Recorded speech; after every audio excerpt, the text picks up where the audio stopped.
What's going on, everybody? FYB presents Wise Word Wednesdays, a quick live stream to help you get closer to accomplishing your dreams. I'm your host, Joe Spider, and I do represent the fresh. So I want to say thank you, and thank you once again for tuning in to the Wise Word Wednesday show, whether you are watching live on YouTube Live, on Facebook Live, on Instagram Live, or if you're listening to the audio version on any type of streaming platform. I want to say thank you. I do want to give a quick shout out early on. My man Monster is already in the building. Shouts out to my man. Make sure you get his music as well tapped in, man. Appreciate you joining the chat already. So much love to you. If you already are not subscribed to the Wise Word Wednesday YouTube channel, please do so. Subscribe to that, because when you do leave comments, we can add it to the show and it looks really nice.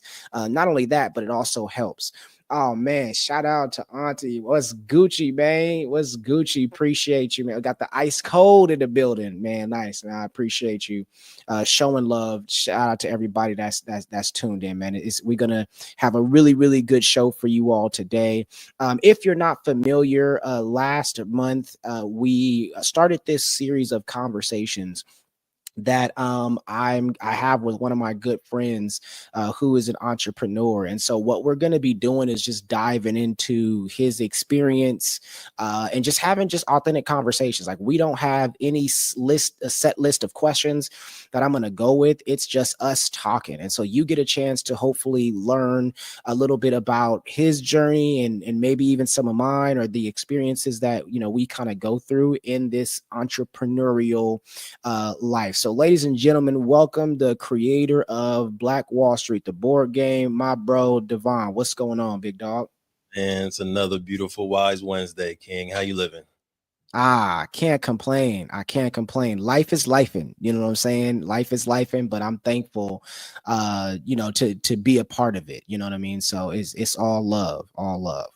Yeah, and I feel that the being thankful to be a part of life, because I think unfortunately myself and you, we're getting to that age where that cycle is getting more and more real, right? Losing some uncles, grandparents, new babies coming into life. So it's just an interesting piece of life right now, or section of life, to see both spectrums of the cycle. And yeah, definitely thankful to be, 30, 31, healthy, house, food, amazing wife. So definitely thankful and blessed on this side. Yeah, no doubt, no doubt. And just a heads up, Monster said, "What's going on?" He said, "What's good, Devon?" So shout out to my man's, you know, G Zai in the building showing love. I was like, I only know one monster. I don't know. There was that one, but Yeah, hey, he been doing his thing too with the music, man. That's why I definitely say y'all definitely check out his music if you can.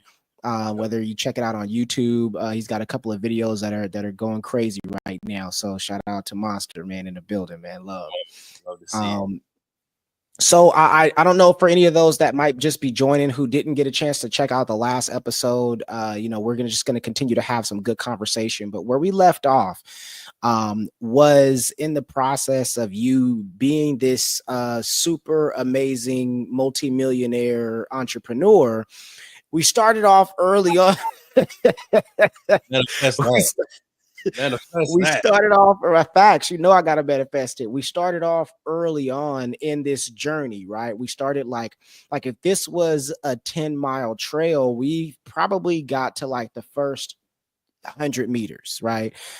In that journey of the trail that we're going to be walking to climb that ladder of success. And so we left off at where you talked about, I felt like episode 1 was like Sinclair bragging.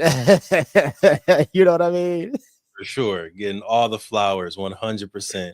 Definitely go back to that episode. I definitely wouldn't be where I am today. We wouldn't be where we are today without the sacrifices and the investment of the queen.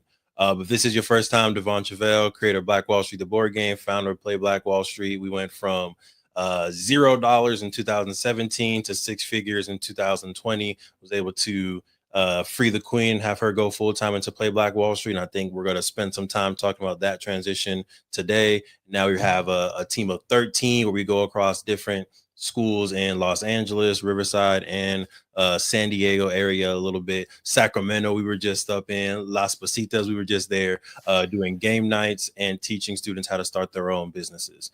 So looking forward to just diving into the story and kind of ping ponging back and forth with King Joe Spider over there.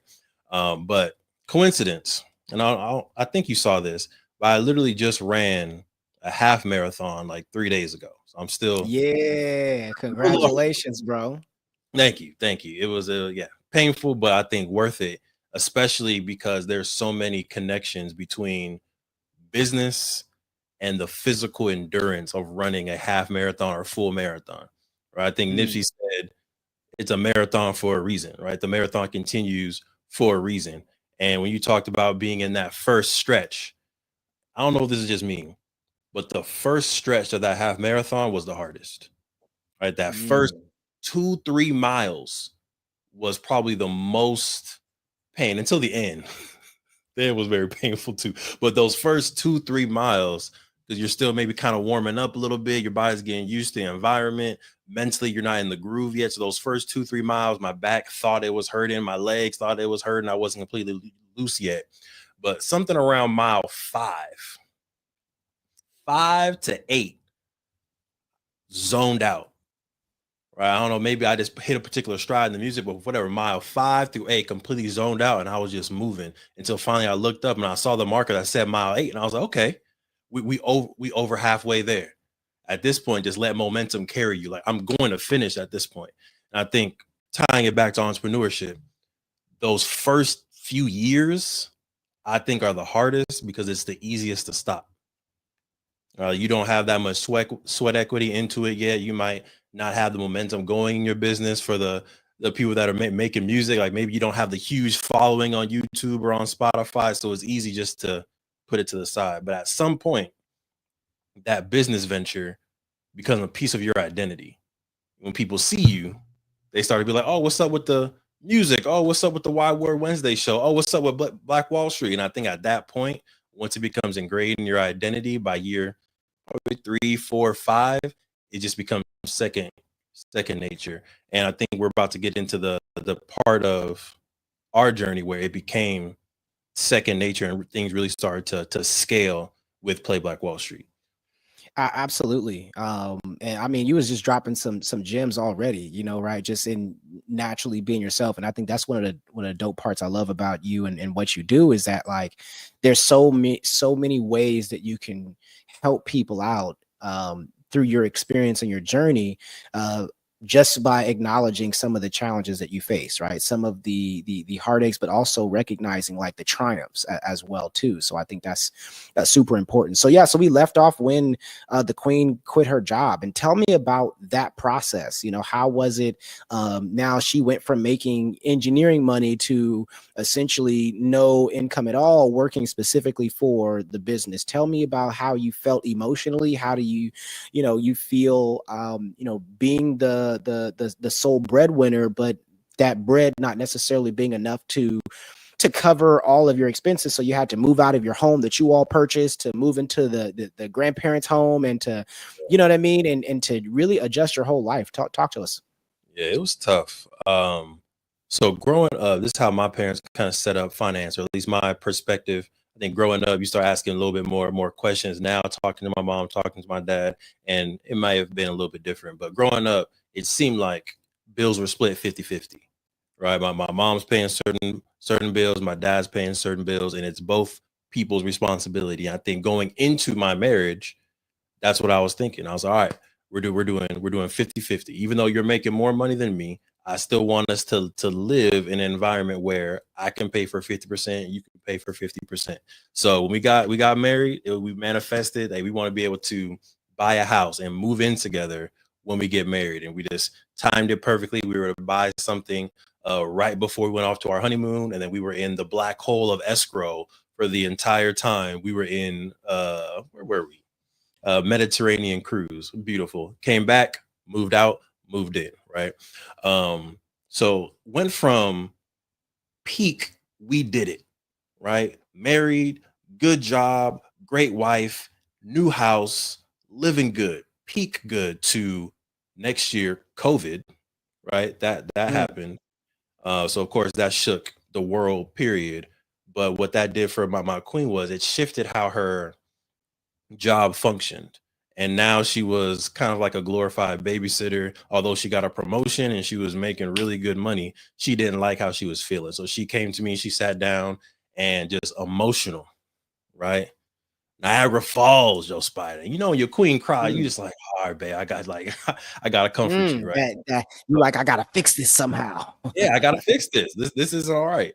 So yeah, she was letting me know like I do not like it here at all, and I want to quit my job. And I was like, all Mm, right, well, let's make the game plan. Like, if you want to quit your job, business is doing decent. We're not popping at this point, right? It's just 2020. Business is doing decent. I think what you could do is we can downsize, right? We can move out this condo, move into my grandma's house. I can cover all the bills because we've done the huge downside, get a renter in the house, and you start working for the business, helping us scale while I'm still working my full-time job. All right. So I did feel a slight like gut punch, like, dang, we just made this progress, right? We just got the house. We were living the so-called American dream. But if my wife is stressed and she's not liking the lifestyle that we have right now, then that's an L for all of us. So let's sacrifice for a little bit and let's double down and be able to build this business. Now on the back end, it was a double-edged sword. I also felt a huge amount of trust in my queen for her being like, I'll quit my job and work for the business full time. Like that was a huge amount of just trust and confidence that she was like, I believe in the vision of Play Black Wall Street so much that I know I can quit my job, work for Play Black Wall Street, and we'll be all right. Like that type of confidence also just gave me a little bit of an extra boost in charge to do what we had to do. But at the end of the day, we were moving back into grandma's house, right? And I been in and out of my grandma's house for a lot of time. Like I lived in my grandma's house when I was younger, spent summers there. When I got my first job out of UC Riverside, I actually lived at my grandma's house, graduating from UC Davis. The concept actually of Black Wall Street, the board game, came when I lived in my grandma's house back in 2017. So grandma's house mm, is a very staple. it's a staple. It's a staple and it's a stronghold. And we have a podcast episode where we also talk about the importance of not selling grandma's house.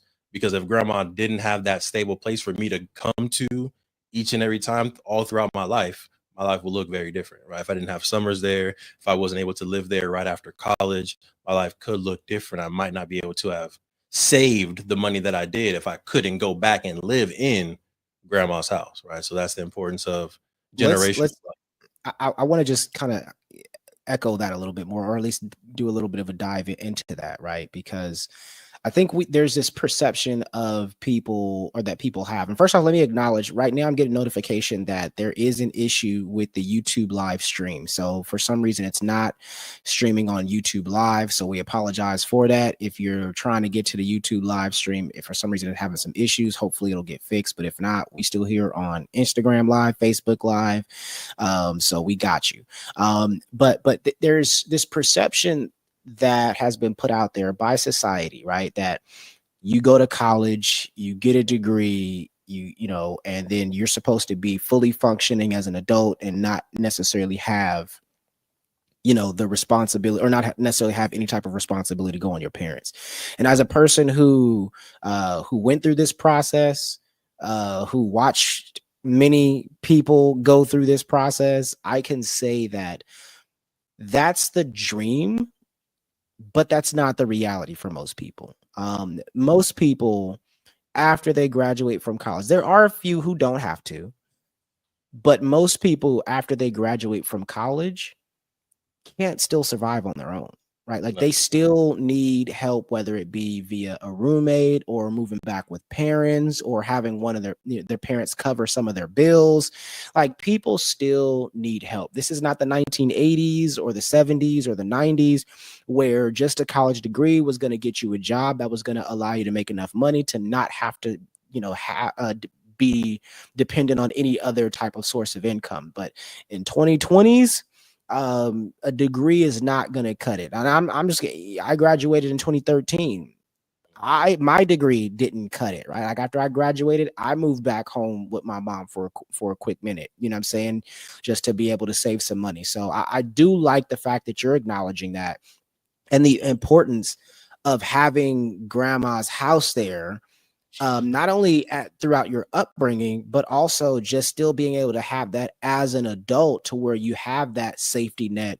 And I know a lot of people, they're like, oh, I'm trying to get the money now. I need to sell it. I don't want to take care of it. I don't want to do the fixing up of the man. Keep grandma, keep papa's house, man, because that can be super helpful because they've paid off the mortgage after X amount of years. And so now they don't have as much financial stress, right, that you would have starting a new mortgage for 30 years. So that's just something I definitely appreciate that you're able to acknowledge. Yeah. And for you, what did moving back in with mom after graduating, what did that allow you to do? Right. Because I assume that was a strategic play and you were able to do something next. Yeah, to be honest, I had moved back to the Bay, so it allowed me to have some sort of social life, right? Like in the Bay Area.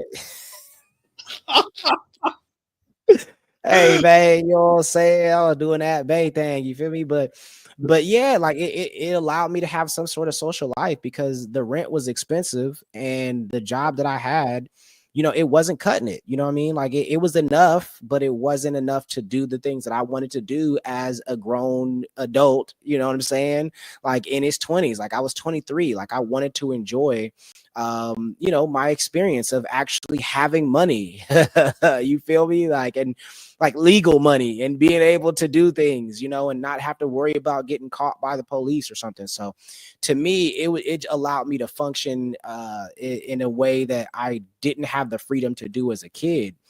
By being able to have that, and then eventually I was able to save up enough to have a down payment for an apartment. You know what I'm saying? Like to be able to, or not a down payment, but a deposit. Let me say that for an apartment, Yep. and I felt really really good. But then, you know, when the lease was up, I said, this apartment is by yourself, ain't cutting it. You feel me? So I had to go back with moms, you know what I mean? And live there. First, I moved to my auntie spot in Richmond, then I moved back to my mom's spot in Vallejo. So it was it was a lot, you know, but those having to have something to to rely on, to hang out with, or not to hang out with, but to just to have that support system to me was everything. You know what I mean? And I know this dream of I'm gonna go to college, I'm gonna graduate, and I'm gonna just not have to worry about needing family support or nothing like that. That's a lie. You can still need, and I encourage people to utilize it because oh, my cousin Kenny is in the comments. He said he remembered them days. Absolutely. You know what I mean? Like a shout out to Kenny because yeah, the cousin Kenny would literally come to Chico with me when I was in undergrad. Come, you know, drive out to Chico, hang out for weekends and stuff like that. So he saw the journey literally from as a child all the way up. But it definitely, like, I encourage people to utilize the resources because once you become an adult and you're paying bills full time, it doesn't stop. Like you have to keep paying bills. So enjoy the comfort of having somebody to be able to depend on. Oh yeah.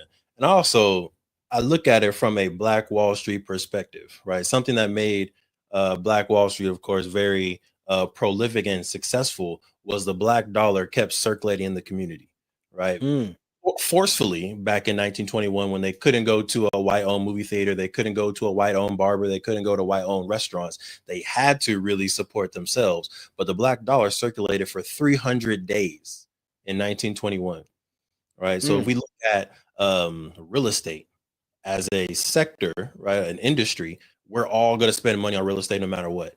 For most of us, that's going to be 50 to 70% of our monthly expense is the roof that we put over our head.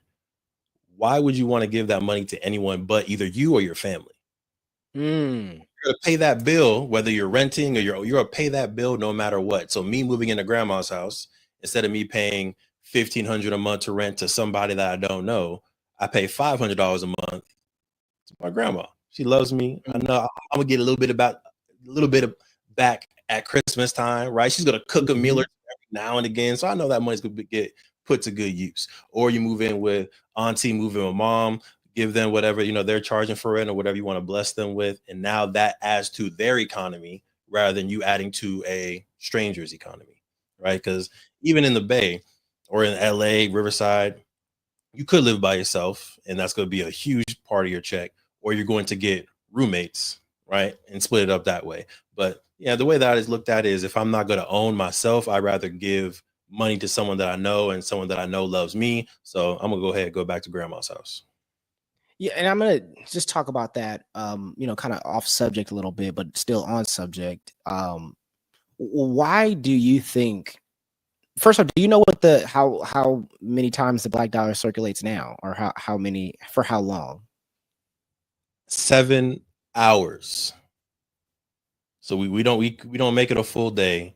We don't make it a full week. Basically, we make it almost an entire sleep cycle.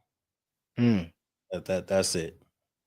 So why do you think that is? Like, we've gone from over almost a year of having before the black dollar left the community to now not even having an entire day. Why do you think that is? Oh, how deep into Or the at least rabbit? because there's a ton, but let's talk about a couple that did come to your head. All right, so you see, I was ready. Uh, I'm gonna go two that are fresh off, and they're kind of interconnected. I believe her name is Dr. Joy DeGruy, right? No disrespect if I'm mispronouncing your name, but she has a book called Post Traumatic Slave Syndrome, and Mm, that book kind of breaks down how, on an epigenetic level, we have evolved to deal with the stresses that we dealt with during enslavement. And some of that comes down to behavior and psychological behavior that we have today, whether that's economic behavior or even how we treat our children, because of how we were conditioned to survive the institution of slavery. The second example ties directly to it. So I think this specifically in Texas, right after the Emancipation Proclamation, 1864, right, freed, and then you wait till Juneteenth, 1865, when the enslaved Africans in Texas were then given their notification that they were free. In order to symbolize that you were a free Black person, you had to wear nice clothes. mm, In order for people to look at you and know, oh, they're free. I don't need to ask for their papers. I don't need to ask who their owner is. I don't need to ask what sharecropper they're supposed to. If you're dressed well, we're going to assume you're free.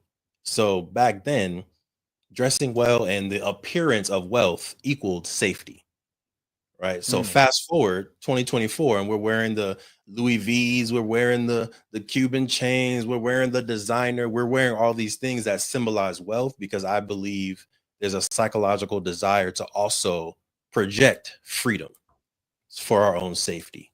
So that's why we Wow. don't possibly buy the Black owned things, because those things don't symbolize freedom to mass majority. Those things don't symbolize wealth to the mass majority.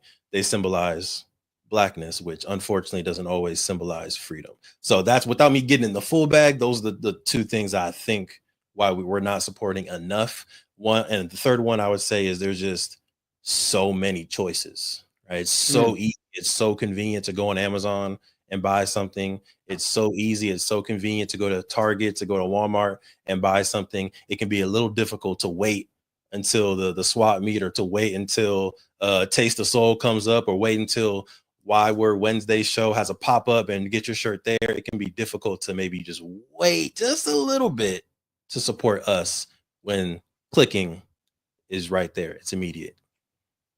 I definitely want to follow up with that, but I just acknowledge a couple of comments. My life story, they said, because we don't support our own, and then my cousin Kenny said, Bravo Fitness, he said, he's telling no lies, and then someone said, my life story said again, we wear our money. It was, and I think that goes hand in hand with what you were saying. It's unfortunate because many people are doing this without even understanding why they do it, right? Like and it's it's sad because there are so many other opportunities that we have to support each other, but we choose not to, right? Mhm. Because we think that it's beneath us, or because we think that that it's not as quality as the Gucci, the Louis, the Versace, all these different things. And it's crazy because as a kid growing up broke, you know what I'm saying, I had dreams of like, man, one day I'm gonna be able to afford da da da Right. da da da da, right? And then I started getting da da da da da da da da, and it it's not really, you know what I mean? Like it's just not really, it wasn't satisfying. You know what I'm Right. saying? It didn't make me feel good. But I know what does make me feel good Talk is to him. when I can rock a, you know what I'm saying, a hat Yeah. that's from the homie, you know what I'm saying? Or when I can say that I got, over 10 pairs of shoes from a black owned shoe company, you know what I mean? Or when I can say that like I'm actually going in and I got all different types of clothes and that came from entrepreneurs, black owned entrepreneurs. To me, it makes me feel good, especially when somebody I'm walking and somebody we see each other. Like I just went to the IYT, the Improve Your Tomorrow. They had a sneaker ball this past weekend, Mhm. and I went there and I saw somebody that had these shoes that I had recognized from a guy from Instagram. I'm like, oh, them the cool guys. He was like, yeah, like you feel it, right? You're like you're super excited. That's like I know who that person is that created that shoe, and it's a black owned shoe that's completely made by black folks and for black folks that we supported and turned into millionaires. And so, as I grow, I start to recognize that the things that I aspired to have as a kid doesn't satisfy me. But what satisfies me is when I'm able to pour into, the people that I genuinely know. Like I feel good when I'm able to invest in that. Right. I love that. And what do we need to do to make that a just a cultural shift? Like, do you think it is possible for us to make that a cultural shift where supporting, basically FUBU, right? FUBU all over again, for us, by us. And I think Dr. Claude Anderson calls it the empowerment culture, empowernomics, where we start doing things to empower our culture rather than for individualistic terms. I do think it's possible. Possibility versus probability Uh, it's tough. I do think it's possible. I just think our problem is that we often as a community feel like we need to have everybody to get it done. And I think that's a fallacy. I was at a event where Dr. Gloria Ladson Billings, who authored Critical Race Theory, she was talking about how she was talking about the civil rights movement, and she mentioned how only about 12% of Black people participated in the civil rights movement, and yet those 12% of Black folks created a movement that largely shifted the entire generation, the entire direction of generations after them, right? For not even just Black folks, but for people of color, for our society as a whole. But I think we're so focused as a community on I need to have everybody that we don't even recognize that the few people we have is more than enough. You know what mhm. I'm saying? And so I think if we can just, if we can, like even Tupac said, I might not change the world, but I'm going to inspire the person that will. So it's not just about one person making the everything happen. We're so egotistical in that we want to get the credit. We want to say we did everybody. We want to say we must have this universal, but there's so many different ways to get to Los Angeles from Northern California. You can fly, you can drive, you can walk, you can hike, you can ride a horse, you can do all these. There's so you can walk. It's gonna be a minute, like right. Some roads are gonna take longer than others. Some paths are gonna be longer than others. But at the end of the day, you can ride the train, you can catch the Greyhound. At the end of the day, you still get to the destination. But if you're like, if I'm not flying, I ain't going. So I'm gonna just stick it where I want to kick it. You know what I'm saying? Then Yeah, that's gonna be a problem. yeah, I feel that. And something kind of tying back to grandma and real estate, something that she told me. that kind of connects to what you're saying as far as not being able to take everybody right away, or not being able to make all the right moves yourself. Is throughout her journey, she was a real estate broker. Um, Technically still has her license, although she doesn't practice. I try to get her to be my broker. She's like, I'm retired. I'm like, all right, grandma. But if she would have kept every single house that she purchased, right, over the last 25, 30 years, she would have had a portfolio well over $3 million. Mm. So she sat me down one day and like she went through all the homes that she bought. Right, it was in Carson, Harbor City, Rancho Palos Verdes, like everywhere in that general area. I think there was like maybe 5 to 6 different homes. She was like, if I would have kept them, this would have been the equity that I would have been passing down to y'all. And I say this because I see you're starting to buy properties right now. I'm proud of you, and I want you to learn from this mistake. Buy and hold if you can, because these assets are going to appreciate, and you might not be able to directly get the value from it, but you can give it to your kids, or you can give it to your kids kids, or you can give it to your kids, right, and pass it down until finally there's a generation who is born into this amazing equity, this amazing pot of wealth. Something that I find interesting. Let me know if I go too left field, Joe Spider. You can pull me Nah, right you on. good. All right. You Um, good. but for like growing up, you look at the rich kids, you look at the trust fund babies, and you like there's an anti-culture of that, right? At least coming from the black community, or coming from my family particularly, and you look at the wealthy people that are born into it, and you're like, I don't want to be that, right? That's a bad thing, being a trust fund baby. That's a bad thing, inheriting your wealth. But if we do our job right, Joe Spider, and I don't know if you want kids, but your kids will have a trust fund. Your kids will be born into wealth, right? They will have a property in their name. They're going to have a brokerage account in their name. They're going to have a house that they're going to be able to get when they're 18 years old. If we do our jobs right, we kind of become the exact people that we grew up despising. And that's why I think the culture needs to shift a little bit, so that way when we're young, we're not despising the wealthy, we're looking up to them, we're saying that's our future, these are people that we can see as examples. And trust fund babies, or having a 529 account, like, these are things that become just a part of everyday black culture.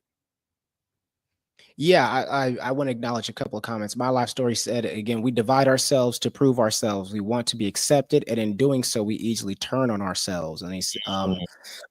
which is fire for show. Speaking Yeah. speaking facts, I think you know part of that is a defense mechanism, right? Like that for us, right? Like when you talked about um kind of hating the trust fund babies, right? And there's like you can even see, especially in media, right, in the way that black folks are uh marketed, right? There's this I did it on my own. I came from the struggle. I came from the gutter and Mhm. right, got it out the mud. And I think part of that is like our defense mechanism, because many people come from like certain areas that makes it almost impossible Mhm. to reach a certain level of success. And so then it becomes you had a handout, you didn't get it like me, right? So now we're minimizing other people's accomplishments and making it seem as though it's a bad thing that someone was able to have their family support. Oh, you came from both parents.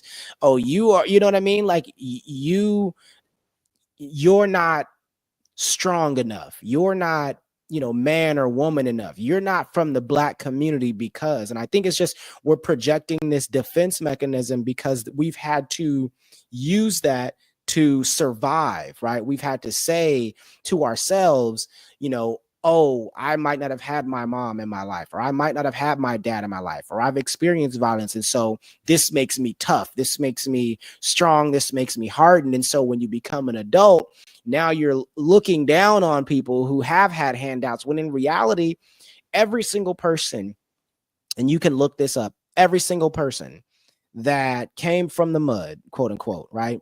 That became successful. They try to make sure that their kids don't have to go through the same things that they went through. Right. Right. And so they're literally becoming what they despise. So why is it that we as a younger generation don't look up to the people who actually have the trust funds? Because at least that's not what I looked up to as a kid. I looked up to the people, like I want to be like the people that get it out the mud. You know what I'm Right. saying? Yep. Agree. It's just a little bit of a culture shift. If I can do a book plug, Powernomics by Dr. Claude Anderson. Mm-hmm. Really great book that talks about a little bit what we're talking about right here, right? The shifting of culture so that we support Black businesses, so that we go to Black schools, so that we practice ethno aggregation, which is cultures or people that share languages, people that share religions, building communities and economic systems around their own culture and their own beliefs, their own values. Highly recommend it. Powernomics, Dr. Claude Anderson. But diving back to the journey, we took a little bit of a pivot, but it was hopefully it was a Yeah, good real one. time. And just real quick before you go into that, back into your journey, because this was a huge pivot, not even a little one. It was a huge one, but that's the rabbit hole. You get two people that like to talk, we gonna end up going. Killer Mike talks about once a week trying to support a Black owned business, whether that's a restaurant, whether that's buying something online from their shop. You can buy some shea butter, whatever, but just challenge yourself every Friday or just pick one day a week to try to do what Dr. Claude Anderson is talking about in Powernomics, to try to economically empower them in some way. And it starts with doing it once a week. And then before you know it, you're like, well, let me do this. You find out when you recognize when you support one, they have references of others. And then so you start to support. And just like any other business, right? Like just because you might have a bad experience at one, it doesn't necessarily mean that you're going to have a bad experience at every. And just because you haven't had a bad experience yet from a Black owned restaurant or entrepreneur or company doesn't mean you can't have one in the future. Like, let's give these people grace, like that. Sometimes people have bad days, people do things that you don't like. It's okay, it's not the end of the world. If you have a bad experience at Walmart, you don't just be like, I'm never going to Walmart ever again. You're just like, I'm not going to that Walmart, or I'm not going to that person at that Walmart. So let's just make sure we, give our folks some grace. Love it. Yeah, love it. My bad. Especially My bad. Back it's to the holiday. story. No, you're good. But it's holiday season, right? So as you're doing the shopping, get at least one gift from a Black owned company. One that I will shout out that I don't have any stake in, Tote and Carry. Love their luggages, their backpacks, their bags. So if you got a lady, you want to get her a nice purse, nice luggage. If you got a partner, you want to get them a nice bag, nice luggage. Go ahead and Tote and Carry. They got you. Another one's Uncle Nice. Nearest. You got someone that likes to sip a little bit. Uncle Nearest. There you go. Yeah.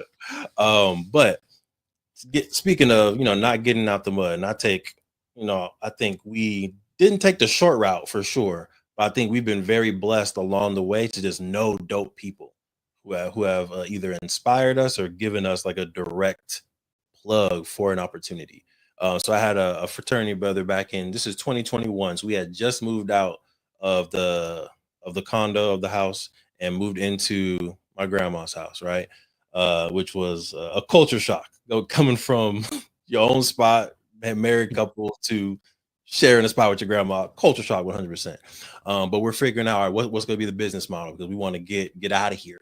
Right? Sinclair was like, listen, if you ever want kids, Devon, you got to get me out this. If you ever want a child, you better get me out this house. And I was like, yes, ma'am. Yes, ma'am. Say less. So it was definitely a different type of grind during that time. But we're at that point focused on board games and game nights.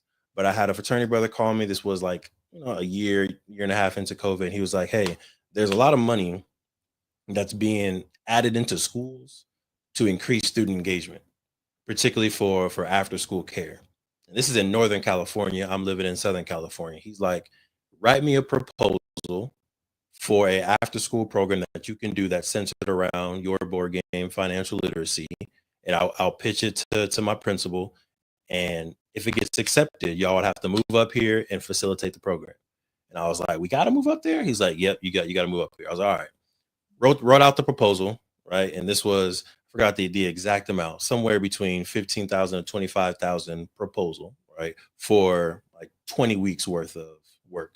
And at that time, again, I'm working 100% remote, so I can live anywhere. The queen is not working at the time. She's working for Play Black Wall Street. She can work anywhere. This would have been a $20,000 contract moving up to the Bay for that short period of time. It seemed like a slam dunk. Wrote the proposal. The queen was like, I'm really not trying to move up to the Bay. Can we submit it and see if it can get approved for someone else facilitating it? And I was like, hey, I'll try. So we submitted. Long story short, he was like, listen, you're approved, but it has to be you. Y'all, I know y'all. I trust y'all. I don't want y'all to hire someone else, and it's not the same program that I pitched, because my job's on the line as well. So y'all, we can do this, but y'all need to move up here, and it needs to be you. Had a talk with the queen. She was like, nah, I can't do it. All right. But fast forward, maybe 6 months, I get another phone call. Right. There's someone in Los Angeles now. And they're like, hey, we got some extra funds. Have y'all considered doing a mentorship program for financial literacy? I was like, yeah, we got a proposal. She was like, send me the proposal and let's make it happen. So within a day, right, because the proposal was already written, I just had to change the school district. It was the same age group, same curriculum. Sent that proposal. He was like, yep, this is great. We want to get y'all in 2 schools. And then from there, we were in 4 schools and then in 9 schools. And then we're trying to grow now. Our goal is to get to 50 schools. But the lesson there was an opportunity that what we weren't ready for, or that we chose not to take, still got us prepared for the right opportunity that was right in our backyard. Right. And by taking the extra step, by fully preparing, by fully applying ourselves and writing that proposal the first time to a high standard, we were able to get the second opportunity exactly when we needed it.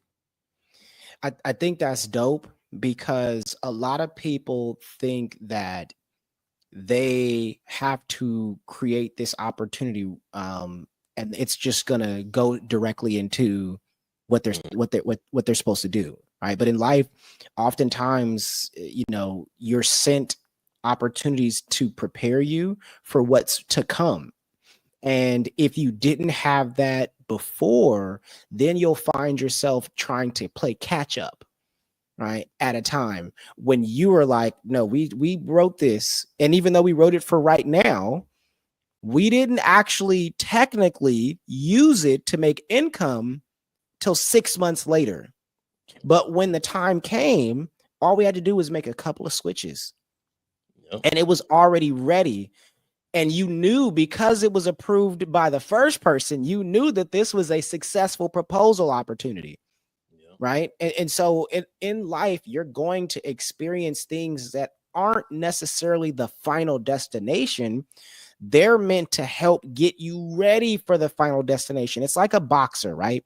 A boxer, they get into the ring, they have to spar. And the reason they're sparring is because they have to train to be able to dodge punches, to take punches, and to throw punches. You have to be able to make contact with something so you can know what it's like. Because if you're just punching at air, it feels different. It feels different when you make contact with someone. And if you don't practice that, your knuckles, your hands will start to cramp up and start to hurt and start to throb in the middle of a fight, because you haven't practiced actually hitting something. In fact, you might even miss your target, because the target that you have in your head moves as you do, but the person may be able to dodge those hits. And so it's just important to recognize that some things aren't necessarily for you right now. Some things are just preparing you for the greatness that you're about to walk into. Yes, sir. Yes, sir. Speaking of boxing, you ready for this Tyson Paul fight? You watching Bro, that this Friday? So, I have a love-hate relationship with this. Okay. With boxing, with Tyson, what part? With Jake Paul. I Mm. just I I just don't like the fact that he's making a career off knocking brothers out. You know what I, I'm saying? Like yeah, brothers who ain't really qualified to be fighting him in the first place because he's a boxer, like right. a real boxer. You know what I'm saying? And it's just, I would be very upset if one of the greatest fighters to ever touch the ring, even though he's over 50, It's still I his would name, be, his brand. it's the brand, it's the Tyson. I would just be really, really upset if he got him. You know what I'm saying? I'm rooting for Tyson. I want to see Tyson knock his head off. You know what I'm saying? But then I was just looking at him yesterday or this morning. I think he was looking at some of his sparring, and I was like, I don't know about it, big man. You might want to.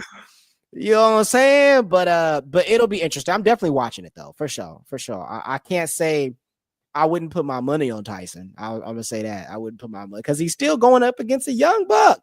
He Yeah, young. If this was maybe 15 years ago, I'm like, oh yeah, Tyson all day. Now, what about you though? man. I think realistically, I think Paul's gonna win, but I think Tyson only needs one good one. If Puncher's he can chance. land just one, mm, I think it's a wrap. I think he's gonna get him. I think he's still got that power. I think he's gonna get him. But yeah, I feel like statistically and just based on just the youth, Paul should win. Yeah, yeah, and like I said, there is that puncher's chance, right? You know that puncher's chance, and I don't know how good Paul's chin is. You know what I'm saying? Mm. But it is Tyson. I just know he's quicker than anybody else that I know in their 50s would be for I, sure. would, I wouldn't fight him. Absolutely not. Like, I right no no nope nope nope nope nope. I wouldn't even put on the pads with him. I would be like, nah. I've seen this story before. hey, I'm not saying it. No waiver, no. Yeah, it's a riggedy rap for me for that. But it'll be exciting. I want to know. I wonder who's on the. Do you know who's on the undercard? No idea. Okay, I'm just glad it's on Netflix, so I don't have to pay for it, which I Yeah, wasn't gonna pay for anyway. But you know what I'm yeah. saying. But shout out to Netflix. Isn't it crazy how we grew up with this thing called Blockbuster that many Mm, people don't know about and never have heard about. And yeah. now it's like Netflix just took over and Blockbuster dropped the ball, man. It shows you that, just because you're on top, it doesn't mean you'll stay there. You have to keep grinding. And to be honest, there's a company that I can see experiencing this in the future, and it Mm. might surprise you, but I think Apple. Oh yeah, for sure. I think Apple, and I know you're an Android user, so I know this.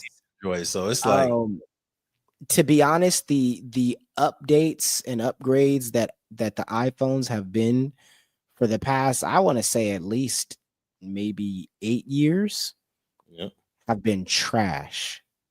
yep, Very, very minimal. And I just think they're like, well, we got them anyway. So whatever. You know what I'm saying? Now the Vision Pro, that go crazy. That's gonna really. take over.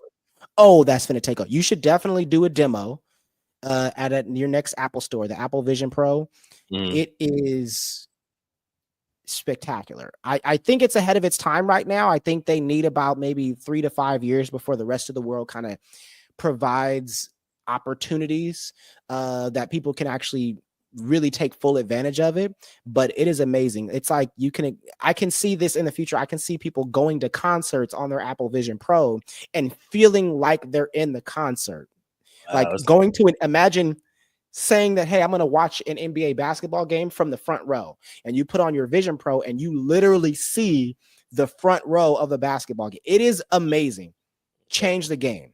Change the game. Yeah. I'm gonna take a look, but I think Apple will be okay as long as phones look like this. I think as soon as there's a paradigm shift in how phones look, right, there's going to be an innovator that comes in, and it could be Apple, right? They can cannibalize themselves. But as soon as another phone company comes out, and now the phones are AR phones, right, augmented reality phones, or they're the phones that are connected to your ring and only you can see them, it changes the paradigm. That's when Apple's going to lose, because that's what Apple did to BlackBerry, right? Before the iPhone came out, we had the tactile screens, and that was the way to go. Everyone's like, trackpad, I need a keypad. I'm doing business on my phone. I'm surfing the internet. I'm cool with this BlackBerry. And then Steve Jobs was like, you get rid of that tactile. Buttons. Right, buttons. You don't need buttons. Your finger's the only button you need. Boom. That changed the game. And we've been doing that for the past, what, 17 years, 20, 21 years. So I think Apple's good until there's a paradigm shift. Yeah, it's I'm not gonna lie, my brother has this this Android phone that flips and turns into a tablet. And I was just Those so people, jealous, bro. Yes, bro. I was so jealous. And then I saw this one phone, this Android phone that was in like China that double flipped. mhm, Oh, I said honestly, Apple, you better step your game up. You got about one more design that's the same design as the old design that you said is a new design. You got about one more of those before you about to lose a customer, bro. And I've been having Apple since 2011, maybe. I've been having the iPhone. Come on now, Apple. Come yep, on now. Fix it. yep. You So know. I love this talk that we're shifting into. And I think this ties back to kind of that opportunity that I had. And we're talking about product innovation and business model innovation, right? Mm. First, we started talking about blockbusters versus Netflix. This is the same product, but they have a different business model, right? Blockbuster was you come in the store in person and you get a movie for a couple days, you come back in person and you return it. Whereas Netflix was like, hey, we'll mail it to you. You don't even need to come in. You just go online. We got an algorithm. We know what movies you like. And based on the algorithm, we're just going to send you good movies and you just put it in the mail, send it back. That was the first iteration. And then eventually it was all online. So we don't need to send anything. You just click and you got it. Right. And that business model shift destroyed Blockbuster. And then we got BlackBerry versus Apple, right? That's a product innovation. Same product, same business model, but now they're shifting how the user interfaces with the product. And it's very important for you in your business to constantly be looking at how do I innovate my own product or how do I look at innovating my own business model so the competition doesn't do it to me, right? I need to cannibalize myself. I need to beat myself. And that's kind of what we had to do within shifting business models. We were doing business to customer, right? That's one business model, doing business with individual people. But then we were given this opportunity to do business with other businesses now, right? Government contracts, selling games to the NBA, selling games to Google, selling games to Amazon Employee Network, selling games to LUSD. And it's a different scale of business that allows us to compete at a different level. I love it, man. I just want to acknowledge my life story. He came in the chat. He said, I switched to Apple from Android, which was a Samsung. And he said, and it's night and day. The hype ain't real, completely overrated. There we go. Okay, good, good. Yeah. Apple's got to get their stuff together because we are getting like it's bad. It is looking real bad. But yes, recognizing that the competition is always after you, right? And people are not going to be satisfied with being in second, third, or fourth, and being able to make that adjustment to pivot to what the users need, right? Because that's when you're talking about having a business, there is a customer that has to have a demand for whatever product it is you're selling, whether it's a workshop, whether it's a board game, whether it's a motivational speech, whether it's a classroom, whatever it is, there has to be a demand for that. And Right. it's important to be tapped into the community so you can know what are the demands of the people. Yeah. Because again, going into Blockbuster, people have been like, why do I gotta rewind all these tapes, right? Like I gotta go rewind, and if not, I get charged for it, right? I gotta drive all the way to this place. What if they're closed? Then you know what I mean? Like what all these things, I can't take it from one Blockbuster over here and take it to another Blockbuster. I have to take it to my same location. What if I'm moving? What if I like all these different things that I think they didn't realize that technology was allowing people to surpass them so quickly quickly. They couldn't anticipate the next move. I feel like as an entrepreneur, you have to play chess. You have to be able to move a few steps ahead to see if you can anticipate what the customer is going to need and how you can fulfill that need. What are your thoughts on that? Man, I 100% agree. Right, with Black Wall Street, the board game, there were a couple steps in the journey where if we weren't connected to our customer, we would have completely messed up. And I think Mm, in the first episode, I think we went over this how we printed the first prototypes of the board game and we gave them out to 25 families just to test it. Right. And we had a family that came back and said, "Hey, just want to let y'all know we're colorblind and we can't tell the differences between these businesses." Right. So then we were able to put icons in and just make an improvement to the game that we wouldn't have done if we didn't get the feedback from the community. Later, years later, right? So that was in 2017. 2020 comes, people have been playing the board game and they're like, "Hey, look, we want our students to actually learn more about Black Wall Street. We want them to actually be able to start businesses. Like, do y'all have courses for us or anything?" That was the first time we started offering online courses that taught students how to build their own businesses. That's how we started to come up with the 7 steps to launch your business, which later on became a book that I published. And then later on became a 10-week curriculum that we now do in schools. Right. But again, it all came from, like you said, engaging and listening to the community. Um, a random thought that came up, and I don't want to distract us too much, but sure. this thought came to my head. Um, how I know I'm old is I had the opportunity to buy blockbuster movies when they were closing, when they were doing just a blowout sale and like their DVDs were like 50% off. I promise you, I got movies right now in the garage in blockbuster sleeves because they were on sale. I'm just realizing, wow, I was not only around, I was an active customer of Blockbuster and I was able to take advantage of them going out of business. Old times. Yo, my brother used to like rent games from Blockbuster. That was like the plug. You'd be like, this movie came or this game came out. You'll go to Blockbuster, rent it, like boom, play your game for a week and then take it back. Like you, so that way you didn't have to buy the game yourself. You could rent it for like 15-20 bucks. You know what I'm saying? Like it was the plug, man. And I still remember standing in line to get Madden when it came out at GameStop, like Mhm. physically standing in line. It back when games were like $30 and $40, and you'd be like, man, this is my last 40, but I'm gonna spend it on Madden. You know what I'm saying? Now games are like $90, which is crazy to me. Insane. But we're that old, bro, where you actually had to have a disc. Yep. And I think, sorry, you got something? No, I was gonna say, or VHS. You had to have a VHS. HS. Woo! Man, we that old. But I think Blockbuster has enough brand equity to where in maybe 10, 20 years, someone's going to buy that brand and start a movie related business and it's going to take off. Oh yeah.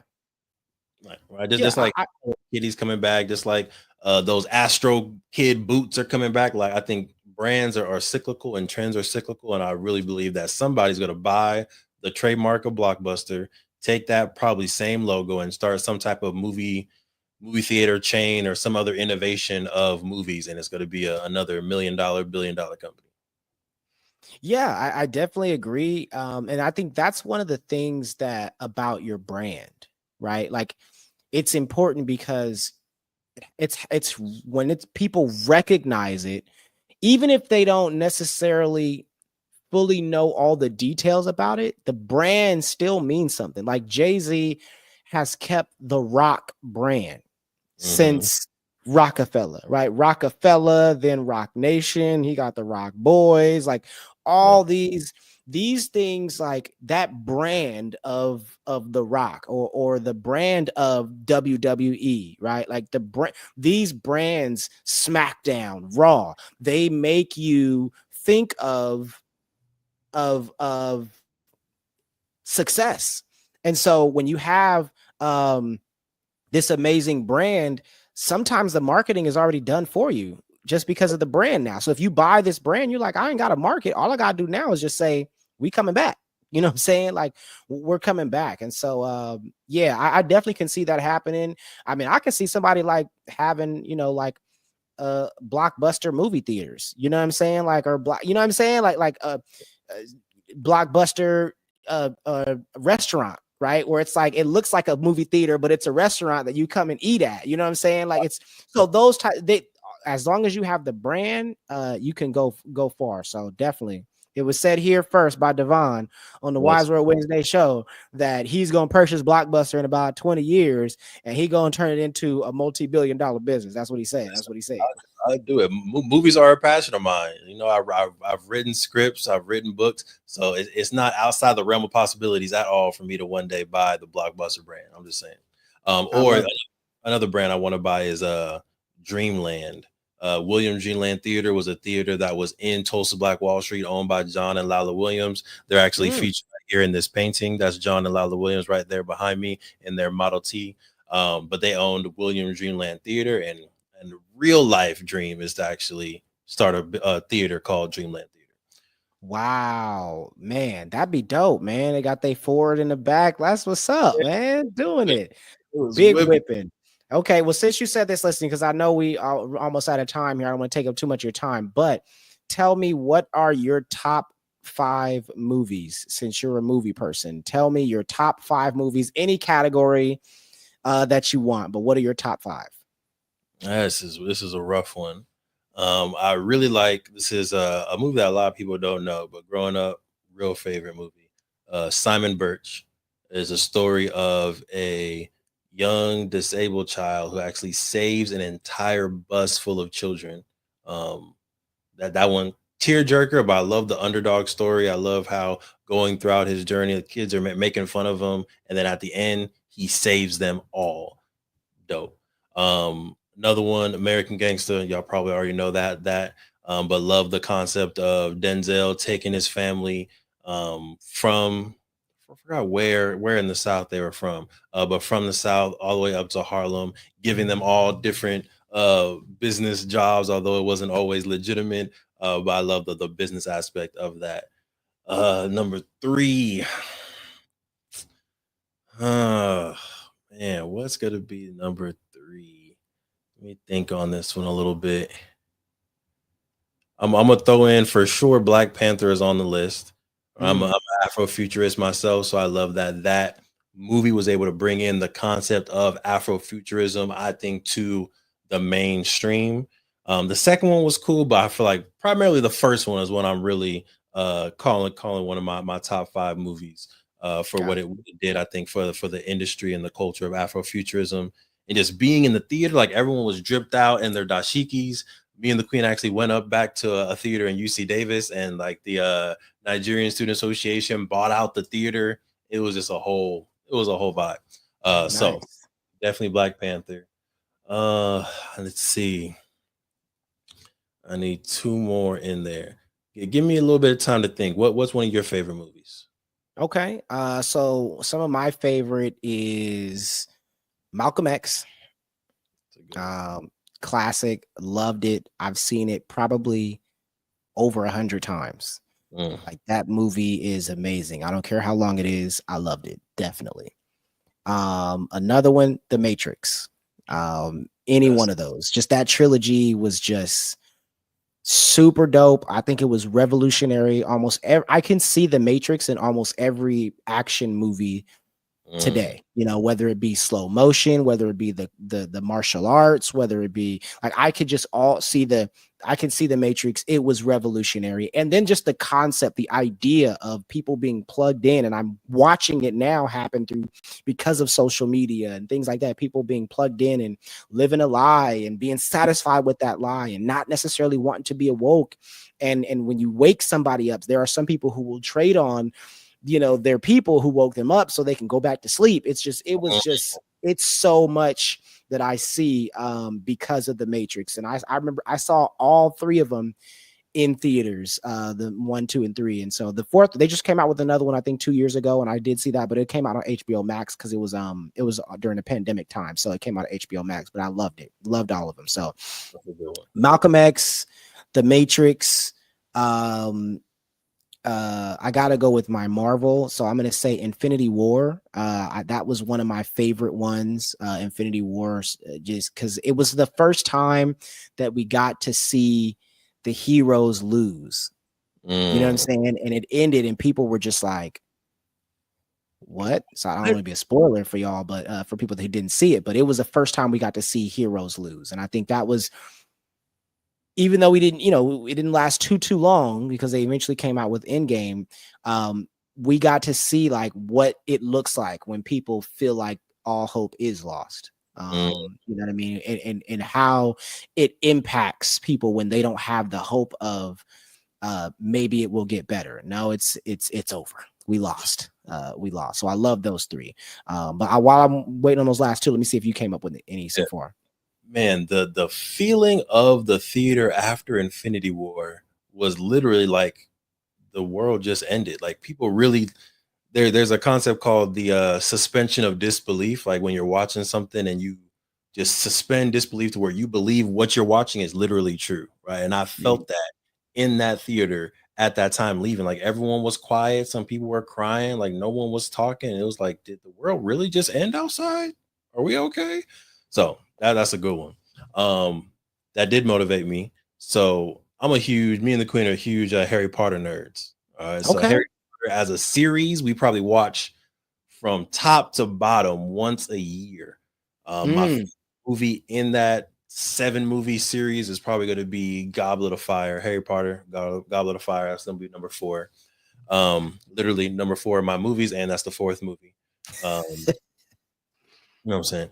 And then last one, this is tough because again, I have a lot of movies that are circulating in my head, but I think I got to end on some movie that's about the economy.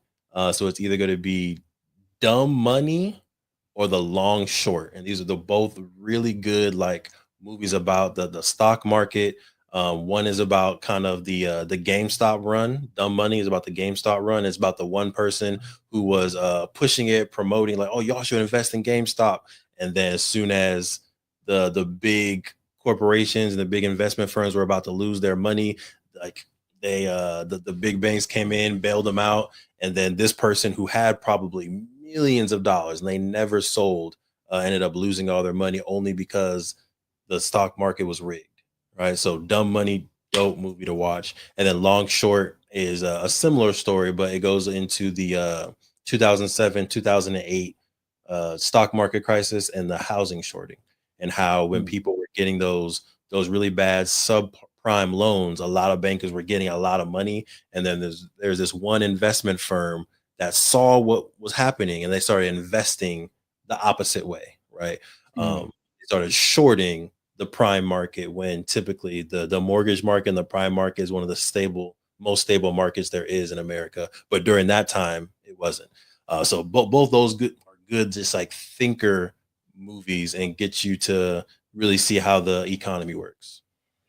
I love that. I love that. Yeah, man. That housing. Maybe we need to do it at one of these episodes about the housing market crash in 2008 because it was really bad. Essentially, people were getting like these what's called like balloon loans, where there's a couple of reasons why it crashed, right? But one of the many reasons was people were getting these balloon loans where like your loan would be this amount, a fixed amount for like 5 years. And then after that, it would balloon into this ridiculous amount that was just not affordable, right? Based on your income. And another reason people couldn't afford it is because you didn't have to provide proof that you actually made the money that you said you did. You could just say, hey, I make $200,000 a year. They'd be like, okay, great, you qualified then. You know what I mean? So you didn't actually have to prove or verify that you made it. So people were getting houses that they couldn't afford, and then they went into forbearance. And then when there's so many people going into forbearance, the banks aren't getting their money, and so it just created this huge collapse in the economy. And it was crazy living through that time. But luckily, we weren't.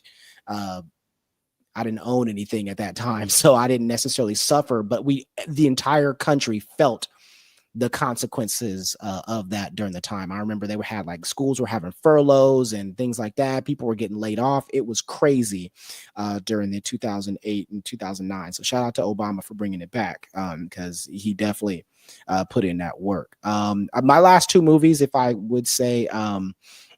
Star Wars fan, huge Star Wars fan. The entire series, I want to say maybe a few times a year. I'll spend the entire weekend just watching Star Wars all the way from the 1977 episode, which was episode 5, I think, all the way to the 2000 and I think 18. Oh, Simba, relax.